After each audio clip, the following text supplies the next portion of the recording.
All right. So the last video that we did, it was figuring out your source material, basically reading the original story and then doing investigation into like the inspiration behind um, the making of the story. Okay, I'm going to start off by apologizing for any background noise. I have a very small apartment and my husband is trying to cook and my dogs are here at my feet. So if you hear something in the background, that's why. So I'm going to apologize in advance, but hopefully my headset and microphone don't pick up too much of it. So we'll try to get through this together. Okay. I did do a little extra video for my Patreon subscribers in like a little bit more in depth about the research. So that's there if you're interested. It's not something that like you're not missing out on anything in the process. Like I said, it's just a little bit more in depth. Um, so if you want more, you can go to my Patreon page and check those out for that's the first tier. So it's just $1 a month. You'll have access to those extra videos and that kind of content. But anyway, um, so we looked at our source material and now we're at we have to start like get started. So previously I talked about two types of writers. There's what they refer to as the pantser, which is they fly by the seat of their pants. What that means is that you just let your creativity flow and you go with it. It's fun. I've definitely written that way. I used to think that I was a hardcore pantser, but I think I'm actually kind of in between a pantser and a plotter. A plotter is somebody who writes the outline of their story. If you've ever written a paper in school, you know what that is. You have your intro, you have your conclusion, you have your three main points. You plot that out before you sit down and you write it. Like you got to identify your thesis, your topic, and your main points before you can even write your introduction paragraph. Okay, that's kind of what we're doing. We're figuring out what direction your story is going to go. And anytime you're doing a retelling at all, you're automatically fitting into the category of a plotter because you already have your outline. The source material is your outline. You have the beginning, middle, and end of, in this case, the story of Sleepy Hollow, Washington Irving's story. So at this point, we kind of already have our outline. We just have to decide how close to the source material we're going to stick. The first thing I like to do when I'm doing this is create little character bios. So I read the story. Let's recap. For those of you who have not read The Legend of Sleepy Hollow, or you haven't read it in a really long time and you don't feel like going over it, basically, you've got this little town, Sleepy Hollow. They just hired a teacher, Ichabod Crane. He's educated gentleman, blah, blah, blah, shows up and he's the new schoolmaster. Well, he likes Katrina Van Teller, I think is the last name. And I kind of got the vibes that he didn't like her so much as he did like her estate because she's an heiress and she's one of the richer families in the area. And he spends a great deal of time describing the house. And then he's like, and then Katrina was beautiful. And I'm like, okay, so I don't feel like Ichabod really liked Katrina for who she was. I feel like he just really liked, well, no, I think that's exactly, he liked her for who she was, the daughter of a very rich person, but not for like, she's got such a sparkling personality. Okay, so Ichabod's into Katrina. And then there's this other guy, Brom, who's like the updated version of male masculinity, basically. And what I mean by that is in the 1800s is when the idea of male masculinity kind of took a shift. Used to be a gentleman was kind of like a dandy, fancy, clean, delicate. You didn't fight. You got into verbal sparring matches instead. If you were going to fight, you challenge somebody to a duel and use tools to try to kill each other. But even then, a lot of gentlemen would consider that like a barbaric sense of communication. Where that comes from is basically Louis the 14th.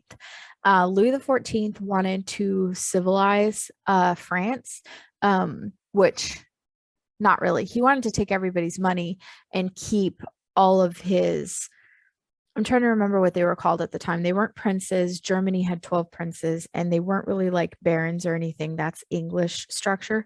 But his underlings, he wanted to keep them impoverished so none of them could rise up against him in war. So for the longest time, he would travel to their different estates, and they would have to like fund him, and he would bankrupt them. He'd stay with them for like a year. They'd run out of money. He'd go to the next one so that nobody could raise up enough money to go against him. Well, eventually, as he was getting older and tired and didn't like traveling so much, he decided to build his own castle. If you've ever heard of Versailles, Louis the 14th is the one that built Versailles. He made everybody else pay for it because he wanted to make sure that they were bankrupt. So it's gratuitous, it's glittery, it's got all kinds of excessive expensive parts because he was spending money that wasn't his, and he wanted to make sure that nobody had money when he was done. So there's like the Hall of Mirrors, and I don't know. I haven't been there. I really want to. It's on my bucket list. But anyway, the point I'm trying to make is he kind of established the court lifestyle because he also knew ballet dancing. And he pulled people from different countries, England, Spain, and Russia, that were specialized in different things like etiquette, dancing, that kind of stuff. He pulled them into his court, and then he taught all of his nobles, for lack of a better word, because I don't remember the actual term, all of these things. So then, because what he wanted was for France to be the height of decorum and style and fashion and all that stuff, which it is. Even today, when you think of France, you think fashion and fancy and elegance, right? Okay. Wasn't always like that. He's the one that made it that way. So after him, the idea of masculinity was somebody that was like refined, elegant, gentlemanly, educated, all that stuff. Okay. That's everything Ichabod kind of represents. And then you've got Brom, who can wrestle a bear and probably win. And in the 1800s is when male masculinity was being redefined in America, at least. I think it took a little bit longer for England to catch up, but in America, it was being redefined because we didn't need that anymore. We had like the Wild West. People were trying to settle things. Even in our cities, you could be attacked or whatever. So you needed somebody who could defend the home. So you wanted somebody a little bit stronger and tougher. And that's kind of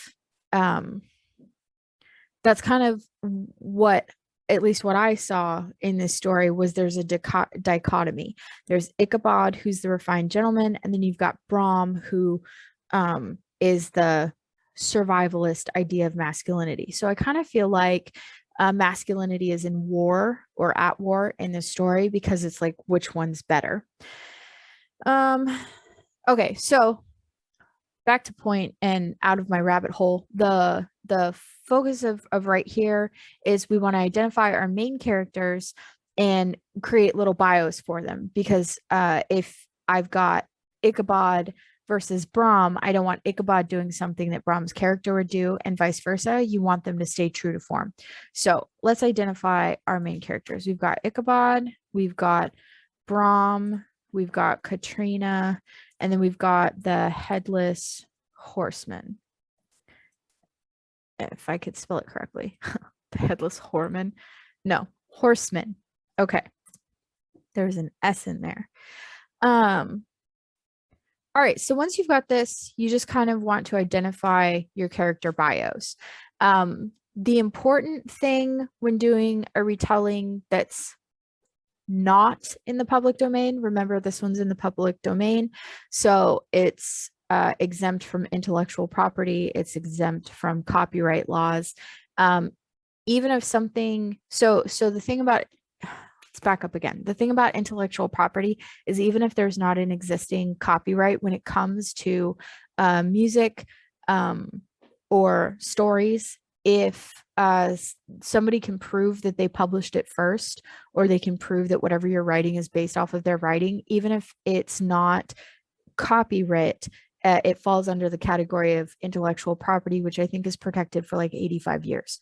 So if you're going to do a retelling of something that is protected, then you want to change your character names. You want to change the place it is. You want to change some major features about your character. So if you're doing like Stargate and it's Sam and Captain, or yeah, O'Neill, and they're off doing something, they're obviously not going to have those names. They're going to be on a planet, but instead of teleporting through the Stargate, you're going to have to come up with a different system of how they get there, that kind of stuff. Again, that's only if you're doing it for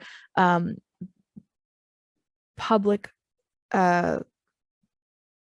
publication that involves monetization of your work.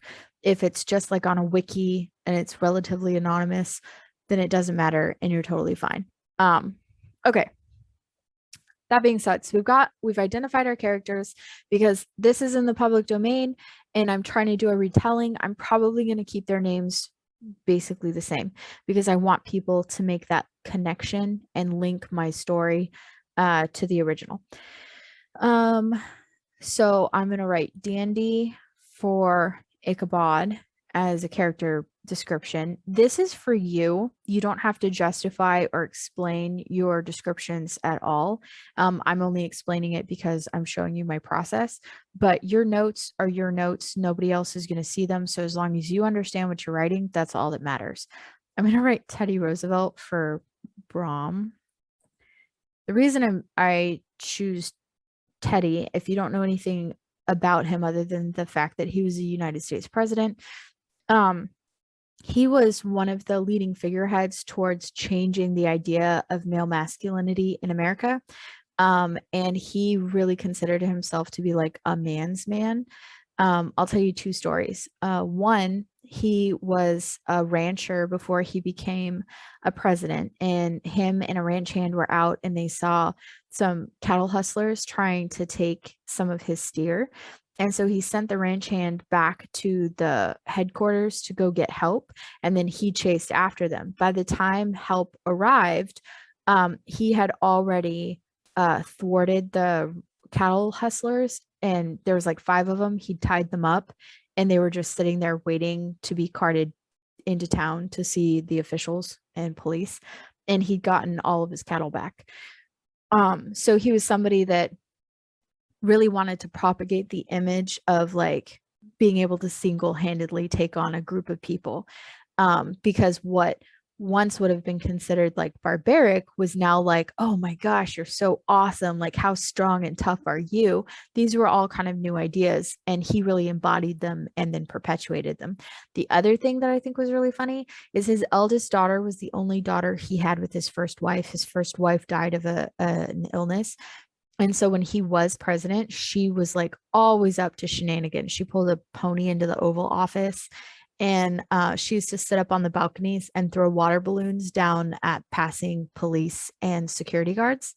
And people would come to him complaining and be like, why can't you control your daughter? And he was like, do you want me to control my daughter or run a country? Because it's not going to be both. It's going to be one or the other. But yeah, I always thought that was kind of funny. I like that his daughter was so strong-willed. Okay, so Brom is Teddy Roosevelt. Ichabod is a dandy, or Louis XIV, as we've described it. Actually, he's not, because Louis XIV won several wars and was pretty good at running countries. I feel like in this story, Ichabod probably wasn't really a sympathetic character, and I'll get into that a little bit more in the next video. And then we've got Katrina, who didn't really have a lot of character development. I feel like she was just really kind of described as fluffy. I felt Irving didn't really go into character with her so much, as she was just there for plot drive, because like there had to be a point of conflict, right? So I feel like Katrina was kind of the point of conflict, which makes me sad, because I don't like characters, just female characters especially, just kind of sitting there as props. So I'm probably going to change that about her. I'd like her to have a little bit more personality. And then there's the Headless Horseman, and I don't feel confident yet where I'm going with this. So I'm going to do question marks for right now, and we'll tackle it together in the next video. All right. Thanks, guys.